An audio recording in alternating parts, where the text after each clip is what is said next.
الفل عليكم. هنعمل النهارده اندومي الساعه 12 في الليل لبنتي طلبته، قلت لها هقوم اعمله لكم. بسم الله الرحمن الرحيم. نسمي ونصلي على الرسول. طريقه سهله خالص وبسيطه الكل عارفها. يبقى احنا فتحنا كيس الاندومي وهنفضيه اهو، مفيش اي تعب خالص اهو.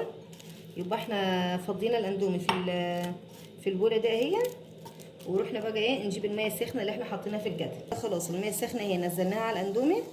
اللهم صل على النبي، جميله خالص اهي. ونروح نازلين الله على الريحه الجميله خالص اهو، ما شاء الله زي العسل. مش هنضيف عليه اي حاجه خالص، نسيبه كده لما يهدى خالص اهو. الله ريحته جميله خالص، البهارات اللي في نفس الكيس جميله خالص، مش عملنا اي حاجه. نروح جايبين الكوبايه الحلوه بتاعتنا دي. الله على الريحه ممتازه. ونروح نازلين بيه كده اهو، فضيناه كده 100 100 اهو. ونروح جايبين شويه ميه كمان،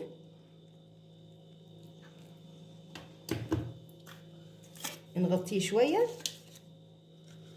والمعلقه بتاعته معاه. يبقى روحنا جايبين ليمونه مع بعض نفتحها كده، ونروح جايبين نصها عصيرين اهو.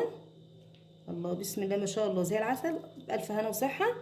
ونروح جايبين المعلقه بتاعتنا الحلوه دي، ونروح ايه نازلين بيه لحد ما نسيبه 10 دقايق يدفى كده مع بعض، ونرجع تاني. يبقى خلاص بعد ما قعد حوالي 5 دقايق كده اهو، نروح جايبين ريحه شطه بسيطه خالص اهي، ورشينها على الوش كده تديله حراره كده وجميل خالص اهي. ما شاء الله استوى خالص اهو، العاد ممتاز شايفين اهو. بألف هنا وصحه. نقفل عليه بقى ونبدا لمين بالهنا تاكلوا. ألف هنا وصحه، 100 100 و100 اهو. ألف هنا وصحه، واسيبكم في رعايه الله وامنه.